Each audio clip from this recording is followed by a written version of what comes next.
Stranger and Stranger, a Generation X-based fic. Chapter 3, Trapped. Emplate stood there watching the scene unfold before him. His plan was going exactly as he'd planned. As Elaine had said, coming to Godiva's museum did bring Richard Cale down here, and as he figured, Yvette would be right by his side. He relished that they were both obviously afraid. There was also the fact that they were not fully prepared for this. He had a feeling that they might have come to the conclusion on how he found out about the place. Ironically, he hadn't expected his father to be here, but it helped expedite his plan. He was surprised that his father hadn't fully outed him, but it was most likely due to the fact that his father didn't know how he managed to achieve his cover. Right now, things were going as he figured. He could already sense the fear in the two. The fact that Jubilee was trying to keep them calm was almost comical to him. They were obviously scared. He kept focused on the group, which was easy due to the position he was standing in. He was also aware that he wasn't the only one listening in on this conversation, but he had a better vantage point to hear everything. It was obvious that Godiva was still in the dark about how much danger she was in. It was just highlighted when she asked, "All right, what exactly is going on here?" It was his father who answered, and to both his surprise and pleasure, he saw worry on his father's face. "Godiva, this statue isn't a statue at all. It is a mutant that feeds off other mutants. This is why I had you call the Xavier School." He watched as Godiva turned to look at his father, and from what he could tell, she was confused, but also a tad bit upset. Of course, with this town being a veritable smorgasbord for him, it was understandable. Besides, he delighted seeing his father in this situation, especially as she asked the question, "Cartier, how exactly do you know this?" To his surprise, Emplate heard his own sister answer the question, "Because Emplate is my brother." He knew it pained her to say that, especially since the fact had become well known to her friends. He figured she did that to save their father from admitting it. This revelation caused a shocked look to cross Godiva's face as she processed this revelation. In that moment, he allowed himself to focus on Richard and Yvette.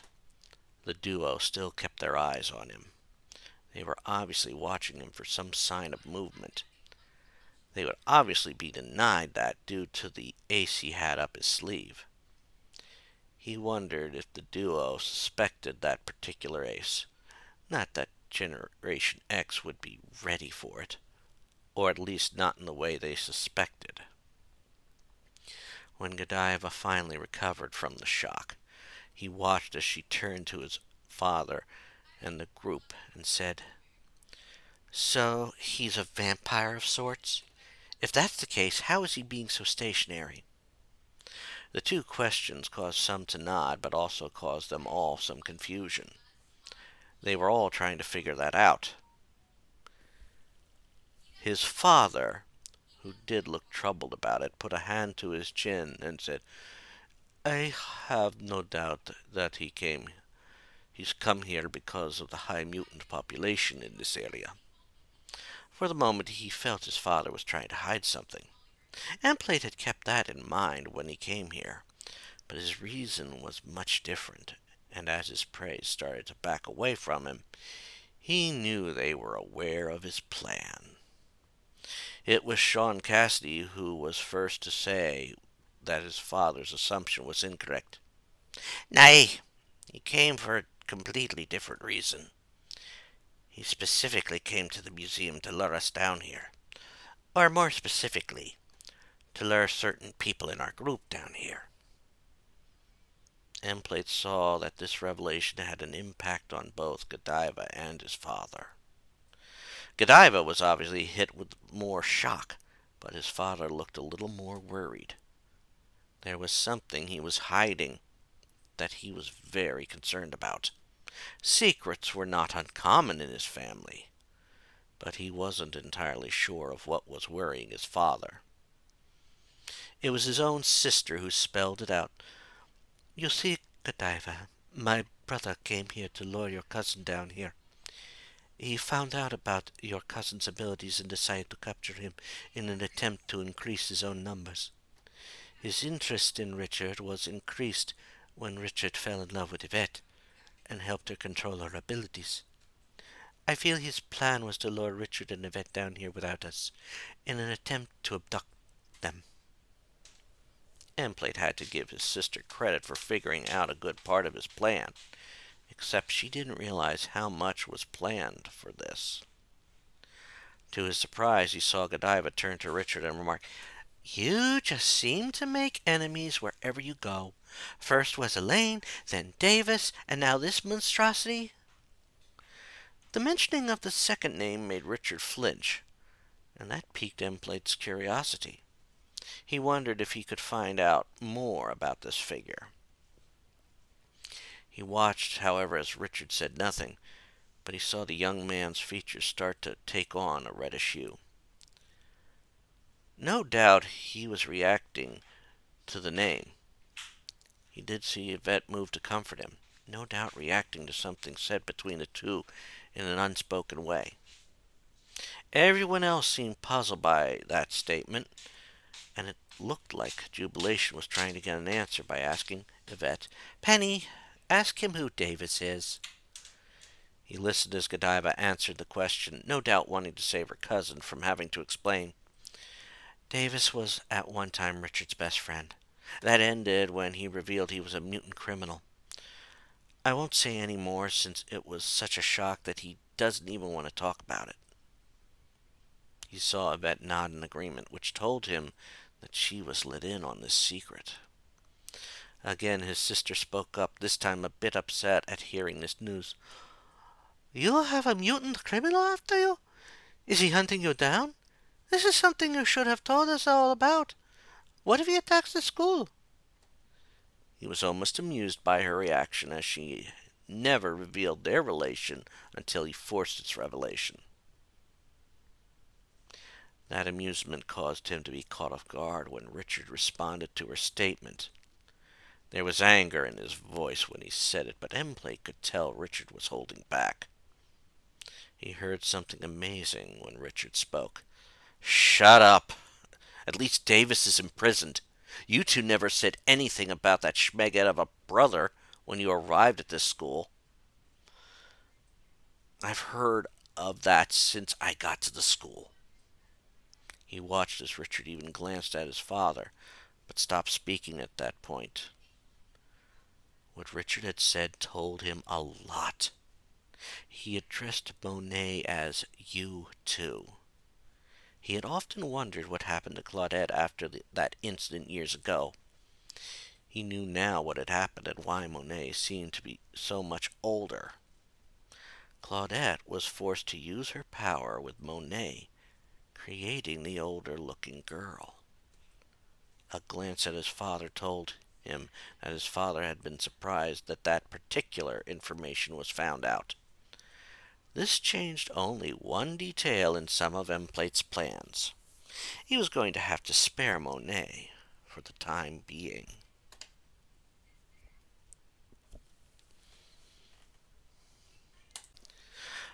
Cartier St. Croix had been surprised by what he had just heard, especially of all the implications it included. Ever since they had an inkling of Marius's future, all precautions had been made to keep him separate from the son of Richard Cale Sr.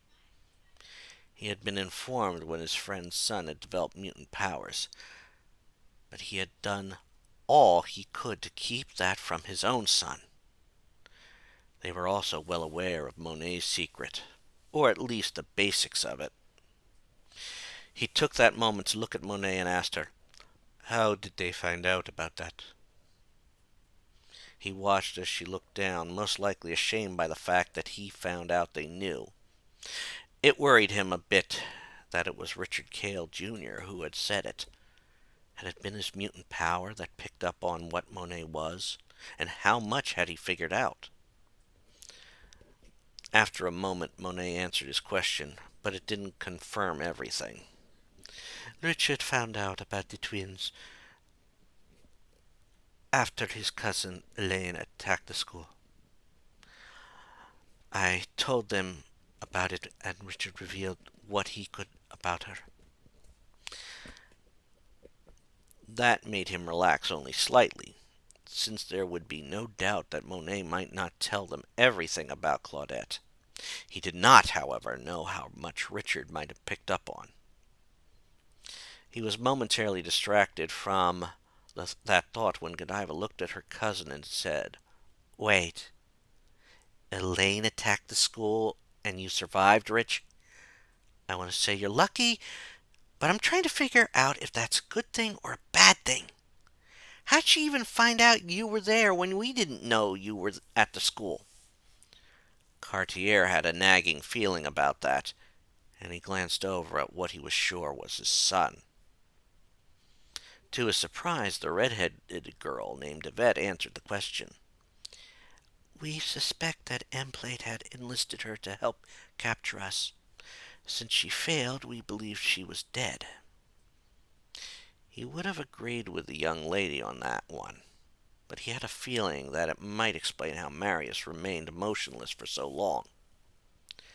He was about to turn his attention back to Monet to inquire exactly how much she might have revealed about her deepest secret when he saw Godiva start to collapse. He knew she complained about feeling tired yesterday.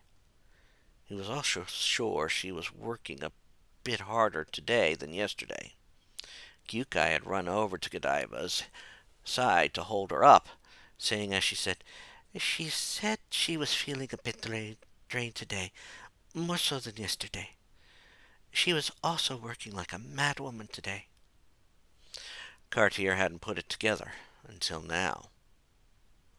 He had put it off to all the work she'd been doing here, but he quickly put two and two together. His son was feeding off Godiva, but he never saw the marks of such a feeding.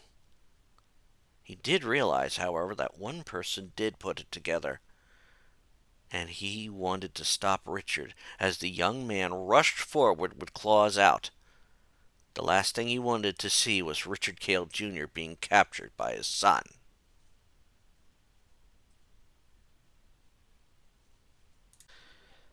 Richard Cale was upset. Truth be told, he was furious. Emplate had come to his hometown and targeted his cousin. Richard was always protective of his family, and knowing that this happened to her because of him angered him. He was just about to lunge at Emplate when he heard Yvette yell, "Richard, stop!" He started to slow down, but he was then tackled to the ground by someone. He glanced back to see that it wasn't just one person, but two. One was Monet, while the other was Everett. Everett had both of his legs, but Monet looked at him in the eye and said, "This is giving my brother what he wants. The second you would have made contact, he would have disappeared with you, and if he's been feeding on your cousin." He understood the implications from that possible fact, and for a moment he eyed Emplate's dreadlocks. He let that thought cool his thoughts as he considered the idea of those dreadlocks being super strong tendrils. Right now he wanted to be sure he wasn't in a neutral state, and made his way over to Yvette. Once he was close to her, he was thankful that she locked arms with him. It gave him both comfort and security. After he took a few deep breaths, he looked at his cousin with both concern and urgency and asked, "Godiva, is there somewhere more private we can discuss things? We need to get a better plan of attack together, and I have a feeling that while things are still active, he's not going to make his move." He glanced back at Emplate, still unsure how he could remain there in that position so long. He saw Godiva nod and respond. Yes, almost every room has a secret passage to where I have some living quarters. It's something I set up for guests, as well as for us. For some reason, the passageway in here doesn't work. That bit of news meant something in his mind, but he wasn't going to say anything yet. They all followed Godiva and Kyukai out of the exhibit room and into the one devoted to the Bermuda Triangle. He watched as they all were led over to a UFO display in the room and watched as Godiva pushed a panel on it. Soon a nearby door opened up and they all proceeded into it. As they followed Godiva, Richard took a moment to glance back in the other direction, and he was not surprised to see no visible obstruction behind them in the passageway. As they made their way through the passage, he heard Sean ask a very important question. Godiva, I take it you have a security system in place for these secret passages in the museum? It was something he was wondering, since he wanted to know if the cameras might have caught Emplate moving. Godiva took a moment before she answered. Well, when the museum's doors are set to close at closing time, which right now is set at 5 o'clock, once those close, cameras scan each room and eventually land on all the secret doors, checking to see if any are open. During the day, the secret doors have a trigger that switches from exhibit to exhibit. At night, they all disable, and in order to open them, they need to be accessed through a trio of puzzles. Only one exhibit room is not connected to the secret passages. That last statement came as they started up a set of stairs. But knowing some of Godiva's own interests as they were growing up, he knew she was possibly entertaining some rather unorthodox intimate practices. It was something he was going to keep to himself for the time being. But he said, and for that particular exhibit room? He heard Godiva pause for a moment before responding. Well, Kyukai and I have passwords for each other. Anyhow, the one secret door hasn't fully closed recently, but we can't figure out why. I've already put a call in to help fix that door. Also, I set up collapsing stairs on the way up to the rooms. Once we get up to the rooms, I could switch the steps into a slide. He noticed that she had said that as they turned up another set of steps. Noticing a set of steps going down, most likely to the other half of the secret passages. As they reached the top of those steps, Godiva added one last point. I want you all to realize that I had things built to withstand the strength of my hair. It can be quite the force of nature. After that, he took in the area around him. This floor looked like a huge living area, which meant that Godiva was intending to live in the museum, and had rooms to allow others to stay there, most likely saving on some costs for those special guests. As they spread out, he noticed all the open room in the place, as well as marked rooms for individuals. He noticed that Kyukai had a separate room, no doubt because they were still not really established as an intimate couple. Either that, or she hadn't fully moved into the place yet. As he took it all in, he heard Godiva address them all. Once everyone is up for the night, the door is locked and nothing can get through. Given Emplate's ability to phase out of reality, he wondered if that security protocol was enough. As he was wondering about that, he noticed that Godiva approached him and said, Now, cousin, care to tell me why you went into a rage down there? It was a question he was sure he couldn't answer properly. He was still trying to figure out how Emplate might have pulled it off. To spare him the problem of answering the question, he heard Everett answer the question. I think that Richard thinks that Emplate is feeding off of you while he's been here. The only thing is, I don't see any marks. It was the same thing that was bothering him. There were no visible marks. Even Jubilation spoke up on that, getting close to Godiva. Ev's right. I don't see any marks. There are usually marks that look near circular. He remembered that, recalling the marks he left on Jubilation while he was under that dark influence. The thought still nauseated him. The thought that Emplate was doing that to his cousin also bothered him. At that moment, Richard had a very disturbing thought. He looked at his cousin and kept his tone as neutral as possible. Godiva, do you still use your typical sleeping attire? He really didn't want to state what he knew about her habits aloud, since he was sure that some of the others might react in certain ways. Judging by the look on her face, she could tell he was being serious and was trying not to openly reveal some of her preferred life choices. He knew she would try to crack a joke about it as well, as she responded, "Wow, you pulled out the Ben Stein voice." To answer your question, yes, I still use the usual sleeping attire. And I keep the door locked when I'm like that here. He then saw a horrified look cross her face as she said, "You don't think he—" He didn't want to vocally answer, and he really didn't want to confirm her fears. He knew the thought of a man outside the family seeing her like that disgusted her.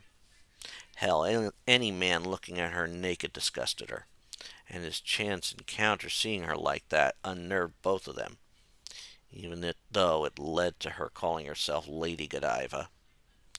Still, he had to confirm her fears, and nodded while saying it could be the most likely scenario, but it can only be confirmed by a cursory examination, and only a few of us here know what to look for. He just had to figure out who might be best to check her out.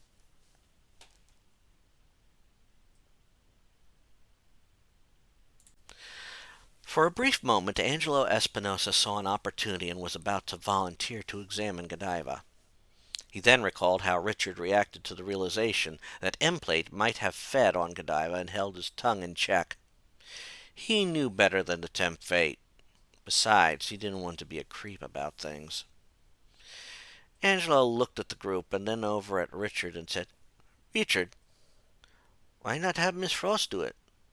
She's aware of what to look for, and she can be professional enough for it." He saw a slightly surprised look cross Richard's face, no doubt expecting him to suggest something completely different due to the little bet fiasco. He wasn't entirely sure if his suggestion would be taken seriously or not, but to his surprise he heard Miss Frost say, "That is a very sound reason, Angelo. I will also add that I would not have expected that out of our resident joker." He shrugged, but enjoyed the fact that he had surprised them.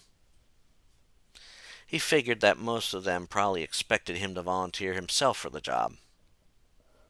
He watched as Richard took a moment and walked over to her. "Miss Frost, are you sure you should do it? I mean, I am probably the safest person to do it, since I've, albeit accidentally, already seen her in the—" Angelo noticed that Richard trailed off on his last statement, probably not wanting to make the situation more awkward than it already was. Angelo looked at Richard and says, "Ricardo, relax. I know this is a tense situation, which is why I'm holding back on my usual banter. Emma is the best choice, since I'm sure we don't want you going into a rage again. This is the best course of action." He watched as Richard nodded, and then stepped back over to Yvette. Seeing how this was affecting his teammate made him forgive him for the trick earlier. He then watched as Emma walked to Godiva and said, "Are you all right with this, Godiva?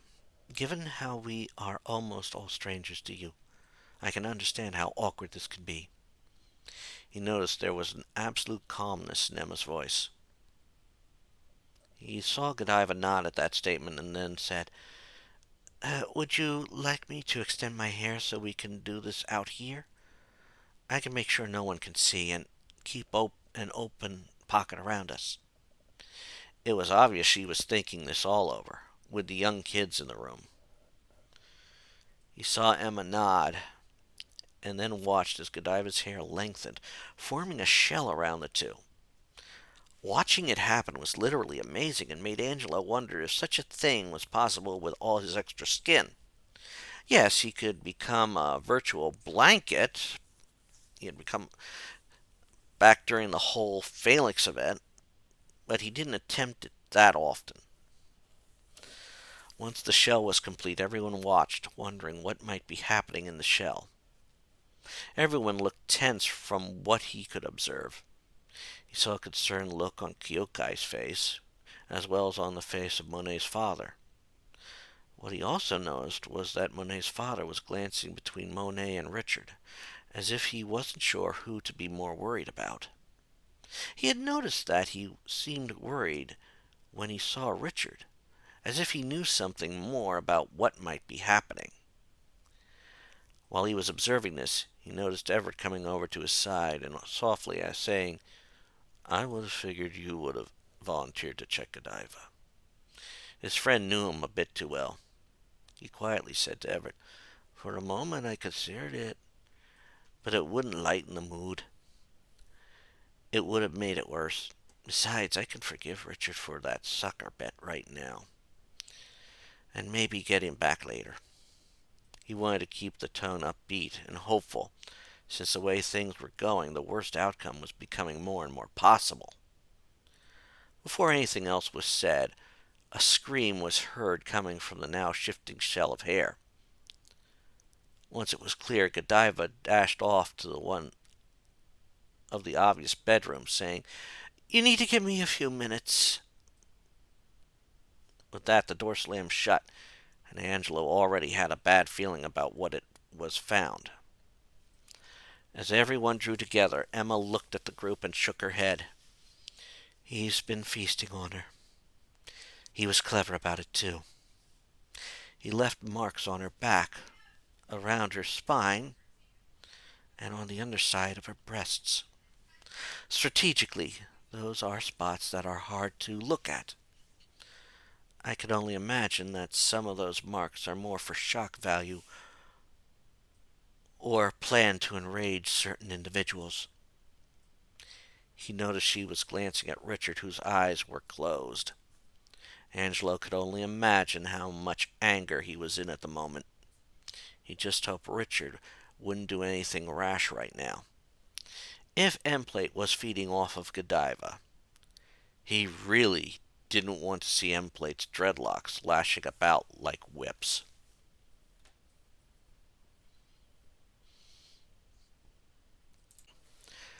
Yvette had been processing all the information as it happened. She could even feel Richard's mind racing as he was processing it. They knew Emplate was there, posing as a statue. They now knew he had been supping on Godiva, and that would mean he would have her powers, at least for a time. So far, he could have nabbed them at any moment. She could even envision his dreadlocks snaking their way up here to wrap around them and pull them away. That fear was coursing through her, making her react when she felt a hand on her shoulder. She spun around, almost tensing up, but stopped herself when she saw it had been Jubilation touching her shoulder, and pulled her hand back just as she reacted. She saw a concerned look on her face as she said, "Penny, what's wrong? You do realize Emplate won't get you here, right?" She didn't realize how tense she had gotten until she went to reply. How do you know?" She paused for a moment and took a deep breath, inwardly thankful that she wore a part of her team uniform under her clothes. She had no doubt what with how tense she was, some of her outfit would have been shredded. She took another deep breath and then continued. With Godiva's power, his dreadlocks could have followed us. She saw Jubilation give her a reassuring smile. That is not his style. He thinks things out, so I have no doubt he won't try that lame move. Besides, if he had tried it, there's probably a way to stop him from doing so. She took a moment to relax a bit before responding. You're right, sis. I forgot about that. Her friend Jubilation was the closest thing to a sister she could recall having. It was true that Emplate was a thinker. He would plan his attacks accordingly, judging what he would need to do. She just didn't know what all he was planning here. She looked at Richard and noticed that he was starting to tense up as well. She also noticed that he was thinking, as if he was trying to figure out a problem. She squeezed his hand, hoping that would relax him while asking, What's wrong? She already had the feeling it was linked to Emplate, but was confused when he just said, You should have moved. It is impossible for a person to stand perfectly still and motionless for hours. Even observations should be able to detect breathing. But he's even posed. How is that? How is it that he can do that? She thought about that, even though they hadn't been in the room long, as well as not wanted to devote much time to looking at Emplate. He hadn't moved at all. The fact that he fed off Godiva meant he was still alive. It was possible that his respirator hid his breathing, but that pose couldn't be easy to maintain. She heard her sister bring up something she hadn't thought of. What about those British guards? They managed to stand all day without moving. Jubilation was right. She had remembered seeing images of the British guards, always standing at attention in those fuzzy black hats. They did manage to stand straight for hours without moving. To her surprise, she heard Jonathan respond to that. I recall seeing one faint once. Still, there must be a reason why he mentioned that. Also, Emplate is maintaining a pose, so there is something more to it. She then recalled the pose Emplate was in. It was nothing like standing straight up or even in her own plastic gymnastics with some of the other girls. She realized how difficult it can be to hold a pose. After a moment, she heard Mondo state something that she hadn't considered. It is possible that it is related to Godiva's power. She noticed that he didn't seem totally convinced with his own idea, but she felt he was trying to help figure out how Emplate was managing to stay still. She watched as Sean Cassidy shook his head at that question, but also noticed that he seemed puzzled by the problem. Nay, Mondo, it wouldn't explain how he remained still when the blighter arrived. She wouldn't say it, but that was the flaw she had seen with Mondo's idea. Yvette then heard Monet's father say something important. When Godiva went to show me the new arrival, she remarked that he was out of the crate, informing me that he was in a crate when he arrived. That fact said a lot. It said how Emplate had gotten there, but since the crate was apparently gone, there was no way to examine it. She then voiced a conclusion that just came to her. Emplate could have removed the box, stashed it inside the secret passageway in that room, and then returned to his position. It at least explained the disappearance of the crate, but not how he remained still. It was then when Miss Frost voiced something about that. The only problem with that would be that the cameras in the room would have caught any movement or noticed him going out of sync with reality. She had to admit that was true. Emplate's actions would have been noticed by the camera, becoming an immediate red flag for his actions. They were all surprised when Kyukai spoke up at that moment about the situation. Normally it would. When Godiva told me about that bit of oddness, I went to check the security cameras in the room. For some reason, they all went haywire in there, and aren't even lining up with the secret door. That is why we are having someone come in to check it out. Somewhat to her surprise, she heard Dari ask, "How large is the opening that is left?" She watched as Kyukai held up her hands to demonstrate the gap, and it did seem noticeable, depending on the angle. She realized why Daria was asking. Depending where the door in that room was in relation to M-Plate, it would be the perfect way to keep an eye on him to help him. Daria had been exposed to tactical thinking, having been in zero tolerance. Yvette glanced over at Richard then and noticed on his face that he realized what this meant. She had even been coming to the same conclusion. She then heard him in their mental connection. "Yvette, I need a little time to think. I feel Daria's on the right path, given what I've observed. There's only one room I believe is the safest for us at this moment. I'll be in there." She then watched as he quietly left the group. At first, she thought it was crazy, but he had to be all correct about the issue right now. M-Plate wouldn't move, but no doubt if the conclusion was right, he wasn't alone, and would work to isolate them. If Richard already knew the safest place to be, then she would let him go there first, and then join him. It was no doubt he was thinking this would be the best plan. She just wished he would have said something to the others first.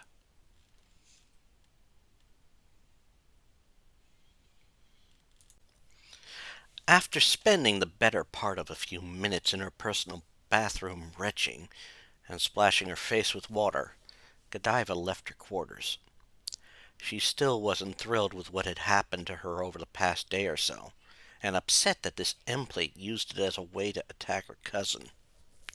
It also made her wonder if the universe just liked to pick on her. She had had her own fair share of jokes and negative remarks thrown her way. It also made it difficult for her and Kyukai to go on dates, but those she had grown used to. Stuff like her father's suicide and then her grandfather's passing had been disastrous events that some used to poke fun at her. She put those out of her mind as she went over to where everyone was talking about what had happened, or had been happening. As she surveyed the crowd, she noticed that one particular person was missing. Her cousin had not been in the group. Right away she started to panic. She knew about how he sometimes needed alone time to think something through. This was not the best time to do that, especially if he was the target of this M-Plate character. She spoke up immediately. "I know we are discussing the M-Plate issue, but did anyone take notice that my cousin is not present?" She was not surprised when Yvette said, "He told me he needed to go someplace to think." She looked at the girl and noticed she didn't seem flustered by this. Since Godiva knew Richard had Yvette's powers right now, he might have also picked up on some of her traits. No doubt if she didn't appear worried, it meant he might have spotted something they could use to their advantage. She momentarily rubbed her temple, inwardly cursing her cousin's action, and then said to the group, "So, what was being discussed when I was dealing with that bastard copping a feel and feeding off my powers?" She shuddered as she thought about it and inwardly cursed not locking her doors. It was the girl Daria who answered the question. "We've been talking about how M-Plate was staying still and how he managed to uncrate himself without being spotted by the cameras." It was something that she had been trying to figure out, especially since Kyukai had told her the cameras in the room were not functioning. She crossed her arms, wanting some answers quickly. I hope you have an idea of what might have happened. The sooner we figure it out, the sooner we can get a plan to stop them. She also hoped with Richard pulling his disappearing act they could find him before anything went down. It was Sean Cassidy who responded to the statement with a grimness in his voice. I think we have all come to the same conclusion that Emplate isn't here alone. It appears that Emplate brought Aura with him. It took her a moment to put two and two together, but Aura had to be Elaine. She thought about that and even tried to recall the crate.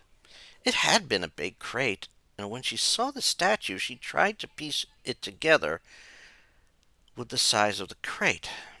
It did seem to her that the statue was only half the size of the crate, which meant there was room for a second person. She then thought about Elaine's powers. The girl could manipulate an invisible aura around herself. She supposed it was possible to use it to keep Emplate in place.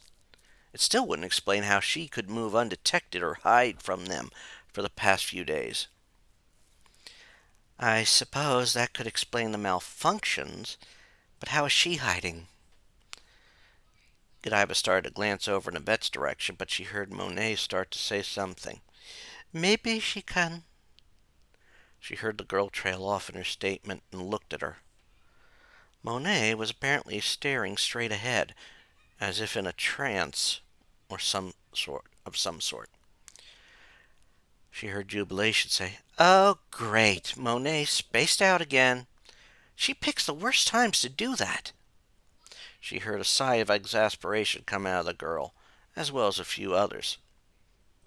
She was surprised when Cartier said with an urgency in his voice, Somebody get her attention and hurry. It made sense for them to get her out of this state in a hurry. The feeling seemed to be concurred by Emma Frost when she spoke.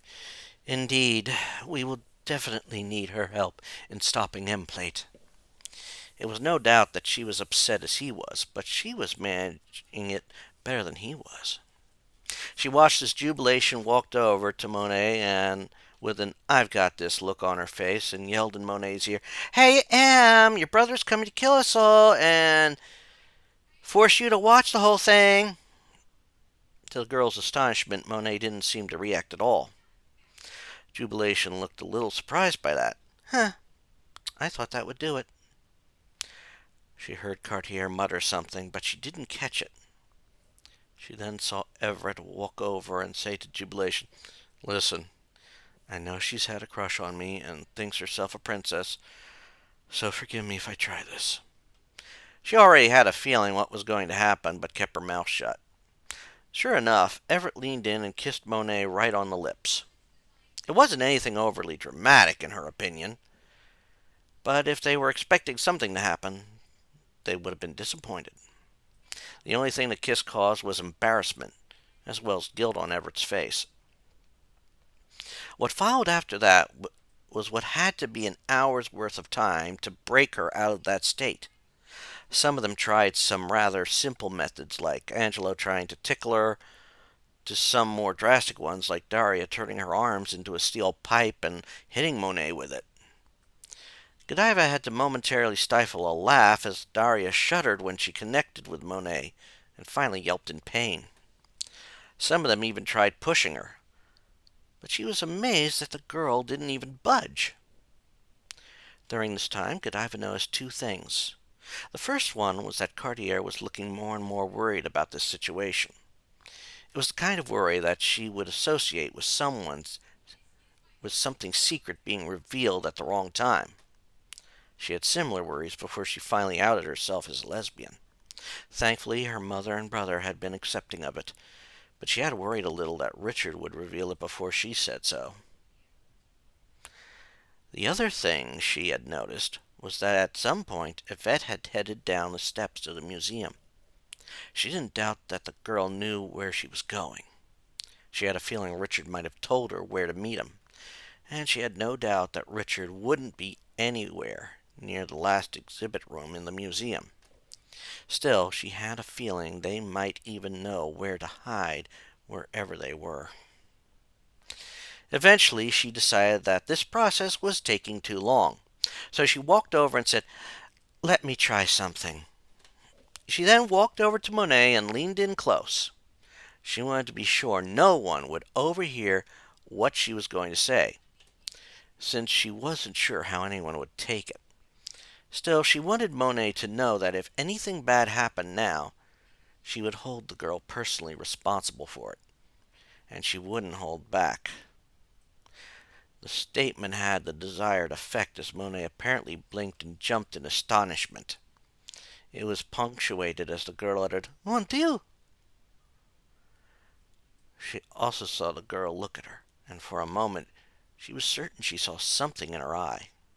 It was just for a moment, but it made Monet seem like another person. Before anything else could be said, Godiva held up a hand and said, "I'm not going to say what I had said to her, but I think we need to start searching for my cousin, as well as his girlfriend. While we were all trying to get Monet out of her state, Yvette snuck off, no doubt to wherever Rich has gone into hiding." That statement caused everyone to react by looking around the room. She saw Sean take charge of the group in that moment. "All right, everyone. We need to find Skits and Penance before Emplate decides to hunt them down. We don't want that blighter capturing them. We'll split into teams, staying in touch with the communicators. Each team will take one room." She then watched as he looked at her. "Godiva, any insights?"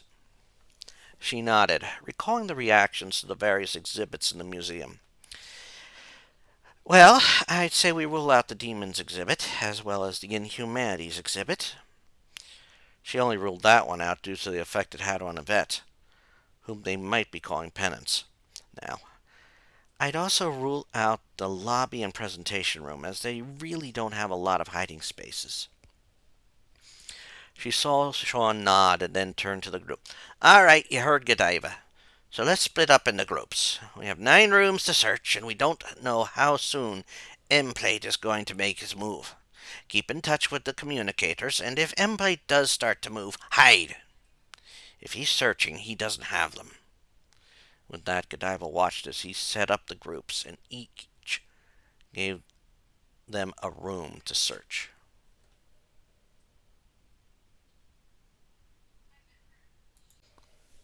Yvette cautiously entered the room she was sure Richard had gone to.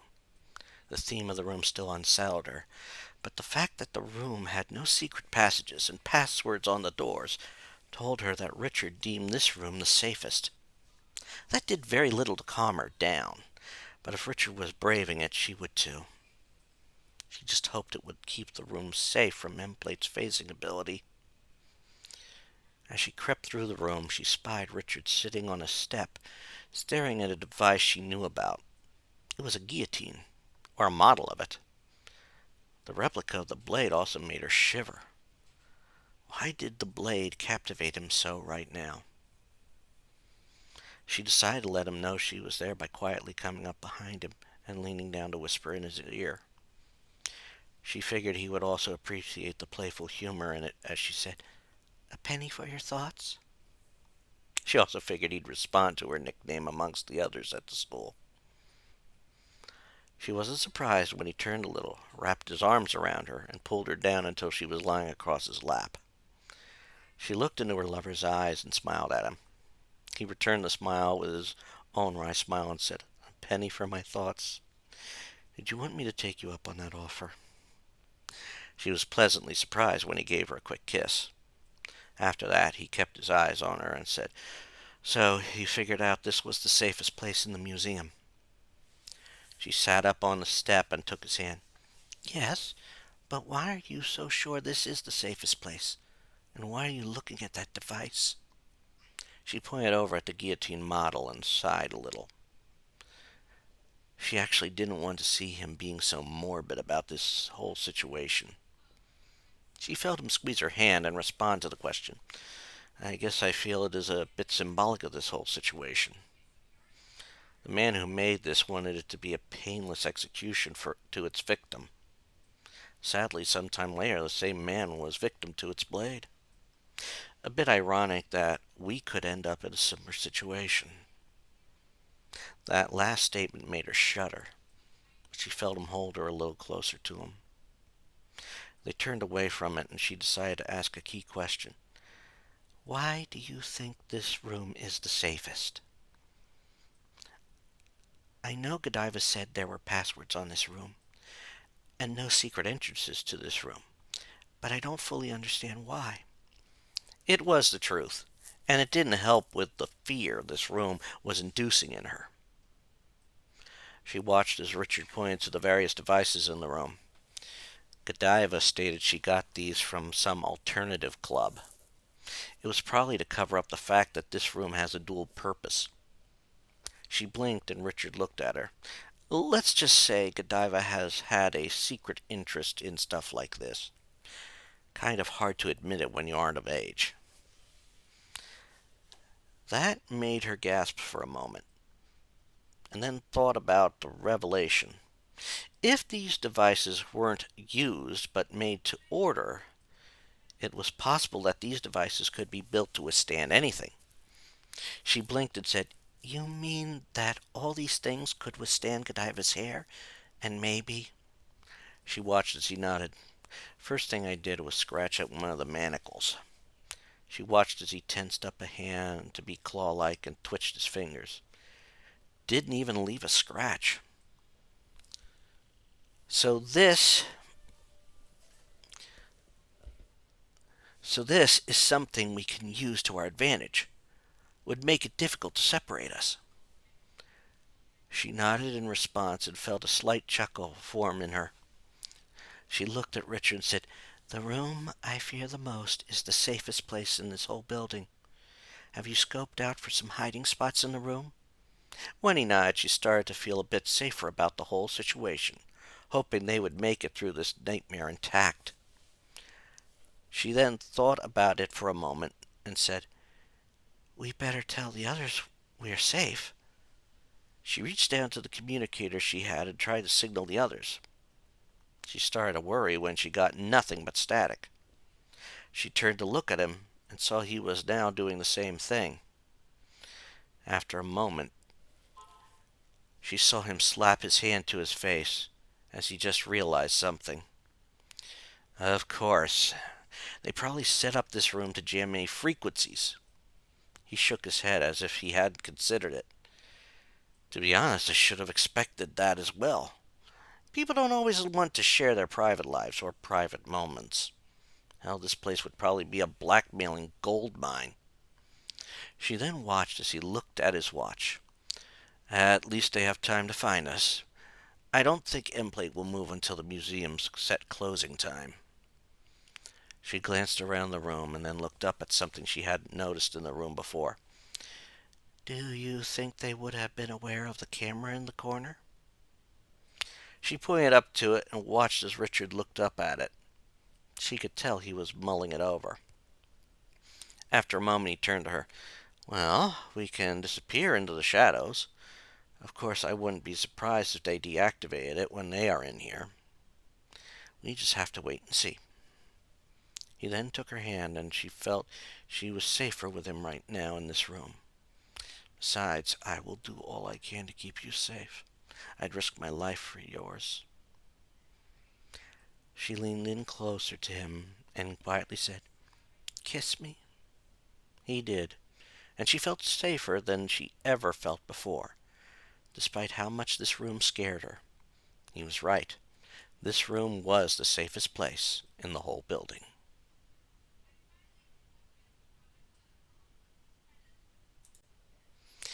Elaine Bonstein looked over the camera console in the security room.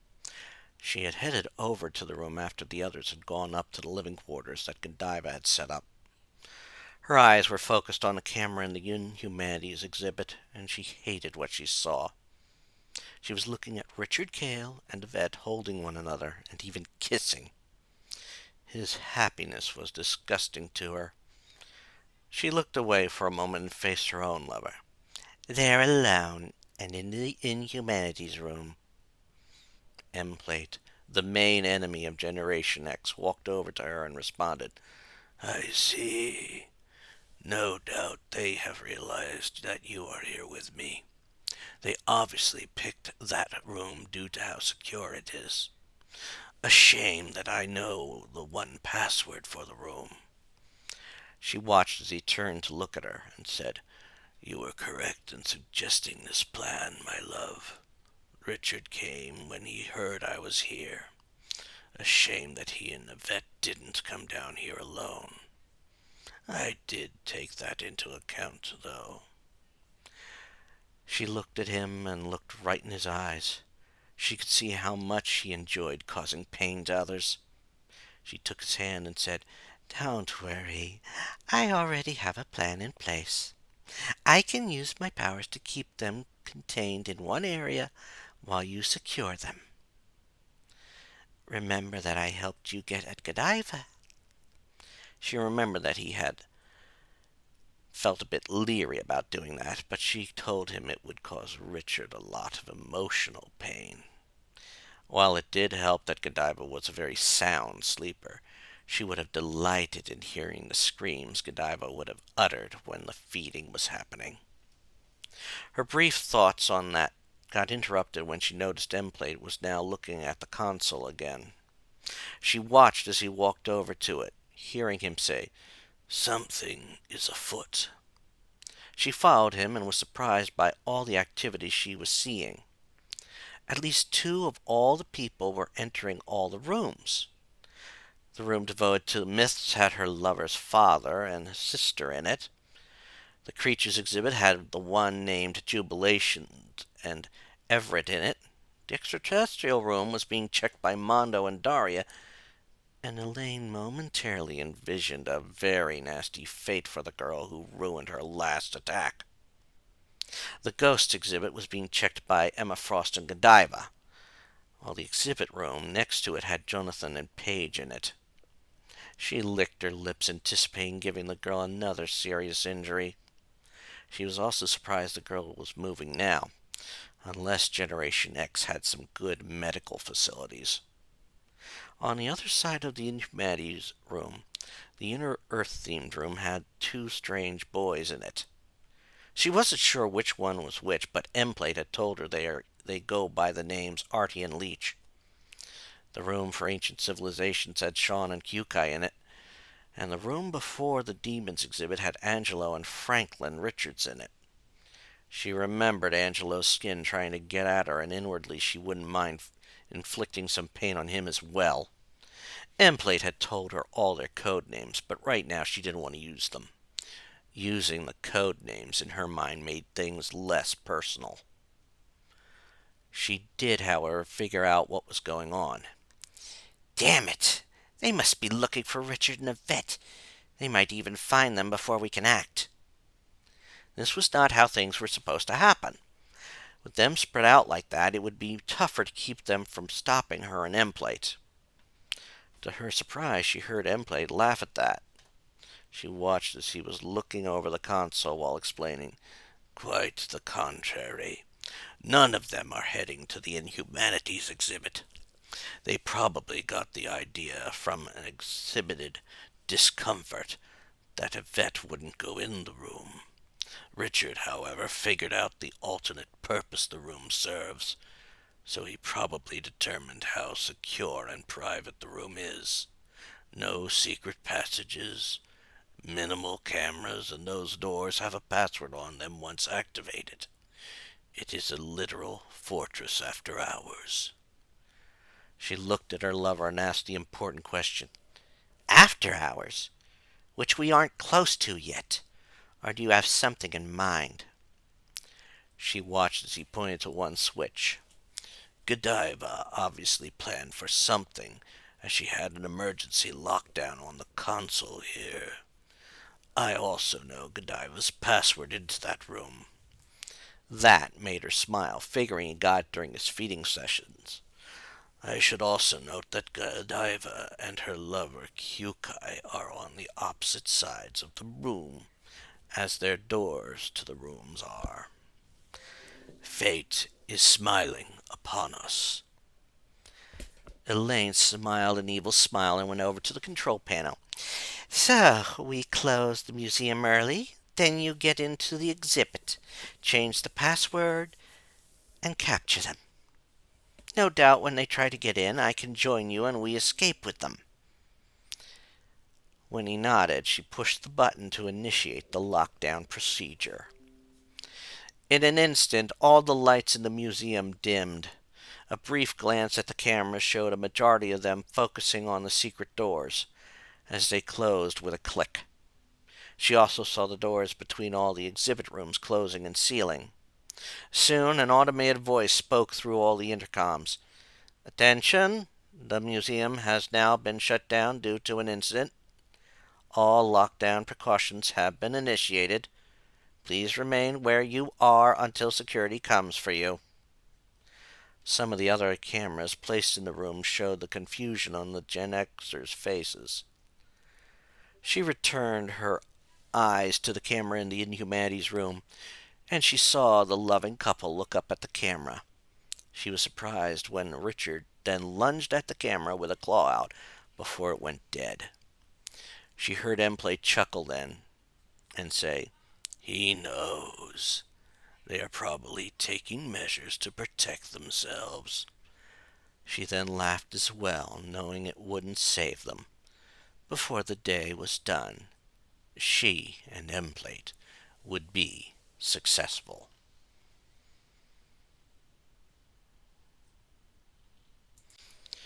In the future, Darrett and his mother had managed to sneak into the structure.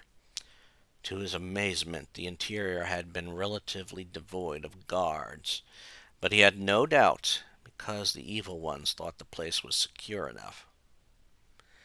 They did, however, stay out of sight of the windows, just to be safe. As they moved, he heard his mother say, "All the research says we need to get to the library and then find the right spot." He glanced at his mother with a questioning look. He saw her give him a slight smile as she responded to the unspoken question. "It was one of the surprises we learned shortly after everything started.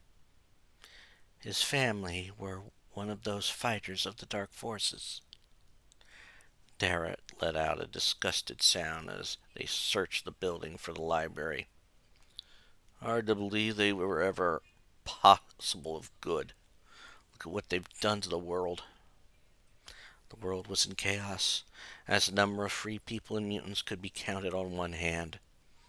He had seen too many friends either die, get captured, or worse, converted.